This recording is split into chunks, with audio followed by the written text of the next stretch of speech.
ඔක්කොම හරිනේ? කැම මේස ලෑස්ති. වතුර එක ලිපේ 10ට නේ දෙනවා කිව්වේ. ඔව් 10ට 5යි. සාරංගයි. හෙලෝ සාරංගයි. එහෙමද? කමන්නේ. නබා මාර වැඩි සාරංග අයියලට වෙන වැඩක් නැట్లලු. අද එන්න වෙන්නේ නෑලු. අනේ දැන් මොකද කරන්නේ? මම මහන්සි වෙලා කැවුනුත් හැදුවානේ. ඊකට කමක් නෑ. ඔයා හදන කැවුම් වලට මම කොහොමද කැමතිනේ. ඒ හින්දා මම මේ සේරම තනියම ගන්න. අනිපොඩ බලන්න.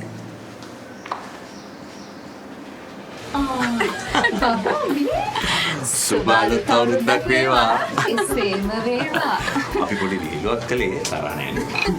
අවුරුදු වෙලාවේ කවුදනේ තරහ වෙන්නේ. එන්න අපි ආහාර අනුභව සිරිතෙම පටන් ගමු. ආහාර අනුභව සිරිතට පස්සේ විව තේ සිරිතනේ. නැතුව යා. ඔබල ගොඩක් මහන්සි වෙලානේ.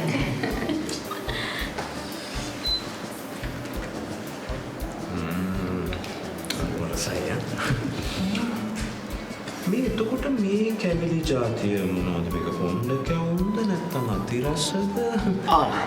ඔය කොණ්ඩ කැවුම්. දැන් බැලුවේ කොණ්ඩ කැවුම් වල කොණ්ඩකෝ කියලා නේද? ඕගොල්ලෝ අපිව රවට්ටපු නිසා අපි කොණ්ඩ කැවුම් වල කොණ්ඩේ අයින් කළා. නේ? අපේ මේකත් එක්ක පුතේ මුත් තිබුණානේ. හරි. එහෙනම් අපි බොමු උකු රසයෙන් පිරුණු බීවත් එකක්. පොඩක් ඉන්න. මන් තේ හදන්න. ඔයා ගොඩක් මහන්සියලා කැවුමුත් හදුවනේ.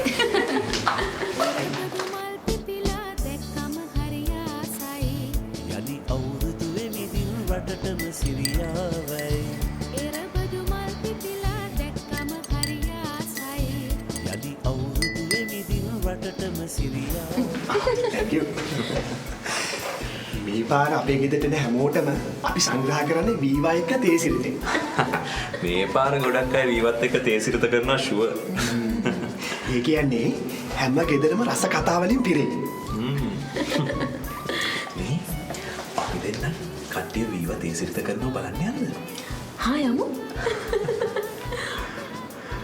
ඔන්න සාරංගයි දිනක්ෂි ඕගොල්ලන්ගේ වීවා තේ සිරිතට එකතු වෙන්න ලෑස්ති.